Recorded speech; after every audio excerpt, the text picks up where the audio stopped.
राजभर, जिस तरीके से आप साथ आए हैं, पिछली बार जिन मुद्दों पर आप अलग हुए थे 2019 में आप साथ छोड़कर चले गए थे, आपको लगता है कि इस बार उन मुद्दों से ही शुरुआत हुई है, उन मुद्दों से ही आप आगे बढ़े हैं?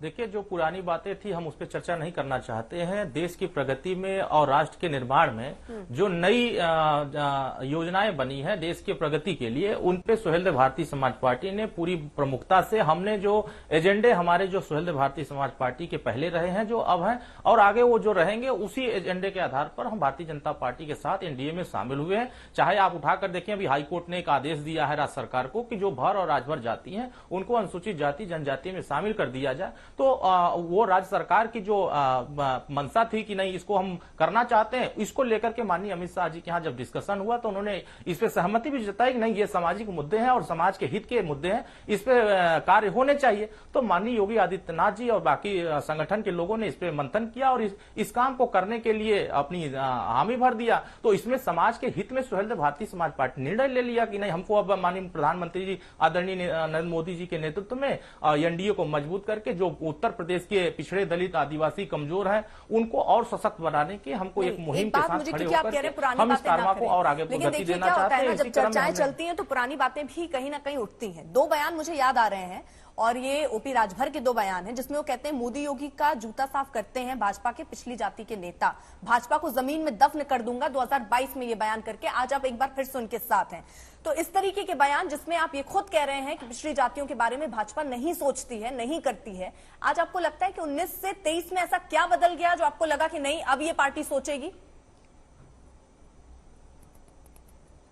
देखिए, भारतीय जनता पार्टी ने जो पिछड़ों के लिए काम करने का प्रयास शुरू कर दिया है कि जैसे आपने देखा 27% आरक्षण नीट में उन्होंने दिया कि जो हमारे डॉक्टर नहीं बन पाते थे, जो एमबीबीएस नहीं कर पाते थे, जो ज्यादा फीस लगते थे, उसमें उन्होंने आरक्षण कोटा निर्धारित किया कि पिछड़ों को इनको दिया जाएगा। राष्ट्रीय पिछड़ा वर्ग आयोग को संवैधानिक दर्जा माननीय प्रधानमंत्री के नेतृत्व में दिया गया। रोहिणी कमीशन का आयोग का गठन भी माननीय प्रधानमंत्री के नेतृत्व में हुआ। और दूसरी चीज है कि उत्तर प्रदेश में हर वर्गों को जो छोटे छोटे प्रताड़ित होते थे, चाहे थाने पर, तहसील पर, ब्लॉक पर, चाहे आवास के लिए, पेंशन के लिए, शौचालय के लिए, तो ये सब चीजें उनको मुहैया कराने का प्रयास सरकार ने किया। तो ये समाज के जो हमारी मंशा थी कि वंचित वर्गों को, शोषित वर्गों को जो जन कल्याणकारी योजनाओं को उनका लाभ पहुंचाया जाए, उस पर उन्होंने कहा, जैसे आपने देखा होगा यूसीसी का मसला आया तो सुहेलदेव भारतीय समाज पार्टी ने खुल करके कहा कि जब ये बाबा साहब भीमराव अम्बेडकर ने संविधान में एक समान व्यवस्था देने का अधिकार दिया है तो इसको अगर माननीय प्रधानमंत्री द्वारा अगर पहल की जा रही है तो इसका स्वागत हमने खुलकर किया। चाहे आदिवासी समाज को राष्ट्रपति बनाने का मसला हो, हमने खुल करके इसके साथ दिया था। तो इसमें ये नहीं है जहां जरूरत पड़ी कि मुलाकात चल रही थी आपकी तरफ से, आपकी पार्टी की तरफ से, आपके अध्यक्ष की तरफ से एक और बात कही गई थी जिसको लेकर बहुत चर्चा चल रही थी और वो बयान था कि अगर समाजवादी पार्टी, बीएसपी ये पिछड़ी जातियों के बारे में सोचते हैं तो इनको साथ आना चाहिए, अगर ये साथ आ जाते हैं तो हम भी इनके साथ आ जाएंगे। क्या इसकी कोई गुंजाइश बनती है?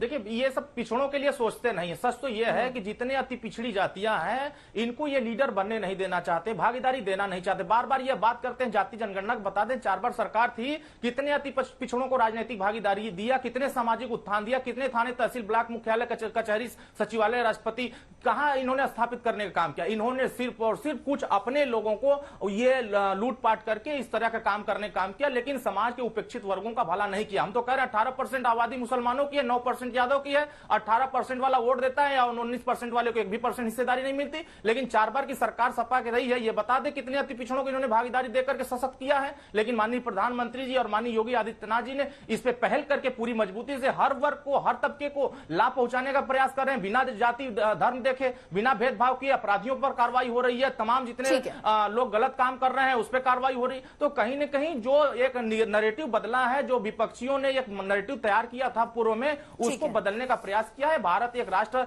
मजबूत देश बनता जा रहा है। जवाब मैं समाजवादी पार्टी से लेती तो जी कई सवाल देखिए अरुण राजभर ने उठाई, कहा कि जब आपके साथ गए आपने कुछ ऐसा किया नहीं पिछड़ी जातियों के लिए, या ऐसा कुछ भी नहीं किया कि वो आपके साथ को बरकरार रख पाते। ये पूरा खेल आपको क्या लग रहा है? पिताजी, पिताजी आप इतना मुश्किल सवाल आपने राजभर निषाद जी से पूछ किया कि थाली में से हिस्से होंगे तो वो इधर उधर की बात करने लगे। आपने बिल्कुल सटीक जगह पे आपने वार किया था। मैं तो कहता हूं कि भारतीय जनता पार्टी इस तरीके के जो नए नए प्रसंग करती है चुनाव के समय, ये जो पिछड़ों की बातें करते हैं उनको चुनाव पे कैसे याद आता है? अभी 23 जुलाई 2022 को समाजवादी पार्टी से जब इनका गठबंधन हमारा टूटा, तभी से हमको पता था ये भारतीय जनता पार्टी में जाने वाले हैं। लेकिन कहां पे डील होगी, कितनी डील होगी और किस किन सीटों पे डील होगी, जब तक फाइनल नहीं हुआ तब तक कुछ नहीं हुआ। सुहेलदेव भारतीय समाज पार्टी के प्रवक्ता बैठे हुए हैं। क्या ये चैलेंज के साथ कह सकते हैं कि माननीय राजभर जी, उनके दोनों बेटों को सीटों का ऑफर नहीं मिला है, या आगे आने वाली 2 लोकसभा सीटों में लोकसभा सीट में क्या इनके अपने परिवार के लोग या दोनों भाई बेटे नहीं लड़ेंगे? देखिए, कहीं ना कहीं मनमुटाव वहां से था जब समाजवादी पार्टी के साथ कुछ इन्होंने नापतौल करने की कोशिश करी, जहां पे राष्ट्रीय अध्यक्ष समाजवादी पार्टी अखिलेश यादव ने शायद उस समय स्टैंड नहीं लिया इनके लिए कि नहीं, अभी ये उचित समय नहीं है। तो ये बातें, झूठ की बातें कि पिछड़ों के लिए आप कर रहे हैं, फलाने के लिए आप कर रहे हैं, भाई पिछड़ों के लिए सामाजिक न्याय की समिति के लिए आप संघर्ष करने आए थे, और आपके ही लल्लन टॉप में इन्होंने बोला कि भगवान भी हमारे सामने आके आ जाए तो बीजेपी में नहीं जाएंगे। तो आज कौन आके कह गया है भगवान नहीं आए हैं? क्या कोई शैतान आया था क्या? हमें तो नहीं लगता है। क्या पिछड़ों की लड़ाई खत्म हो गई है? क्या आज भी जो है समुचित सामाजिक न्याय की लड़ाई खत्म हो गई है?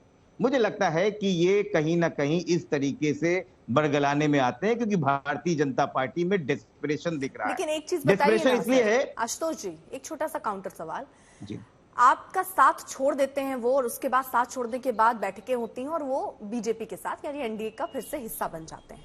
आपको लग रहा है कि ये बरगला कर इनको ले गए हैं अपने साथ? जब समाजवादी पार्टी के साथ ये पार्टी चली जाती है तो क्या आप लोग नहीं बरगलाते हैं? अर्पिता जी, जब हमारे साथ में आए थे तो सामाजिक न्याय की लड़ाई लड़ने आए थे, हमारे साथ विचारधारा में लड़ने आए थे। तब साफ साफ ओपी राजभर ने कहा कि मैं मंत्री पद रहते हुए मैंने छोड़ा क्योंकि वहां पे पिछड़ों दलितों को जो है पीछे की रास्ते में बैठाला जाता है, उनको समुचित न्याय नहीं मिलता है। अगर आप उस समय के उनके बयान को गौर से सुन रहे हैं और उसको मान रहे हैं तो ओपी राजभर ये कह रहे हैं कि अब देखिए मोदी सरकार, योगी सरकार जो है वो दलितों और पिछड़ों के लिए काम कर रही है, सबूत वो दिखा रहे हैं, अलग अलग देखिए उदाहरण अरुण राजभर दे रहे हैं, तो आप उस पर भरोसा क्यों नहीं कर रहे? नहीं, बिल्कुल नहीं, ये उदाहरण तो तब भी थे। ये उदाहरण तब भी थे। आज या कल में क्या बदलाव आ गया है? मेरे कहने का मतलब है एनडीए जिस तरीके से बदलाती है सन 99 से लेके आशुतोष वर्मा जी को थोड़ा रिएक्शन देना चाहता हूं। हमको 1999 से लेके 2023 तक एनडीए के गठबंधन से 40 पार्टियां टूट गई हैं। यूपी और बड़ा गठबंधन तैयार होने जा रहा है और उसकी घबराहट और डेस्परेट भारतीय जनता पार्टी में है कि वो हर आदमी को तोड़ फोड़ करके जोड़ रहे हैं। 3 दिन पहले प्रधानमंत्री कहते हैं कि एनसीपी 70,000 करोड़ का घोटाला करके बैठी हुई है, और जिस व्यक्ति का नाम लेते हैं उसी को वित्त मंत्रालय देके अपनी सरकार में तोड़ लेते हैं। ये डेस्परेट है भारतीय जनता पार्टी की। और मैं आपको चैनल में एक बार फिर से आरोप लगाते हैं तो आरोप आप पर भी होते हैं। उत्तर प्रदेश में राजनीति समाजवादी पार्टी और बीएसपी आपस में लड़ते रहे हैं, लेकिन आप दोनों भी साथ आए हैं।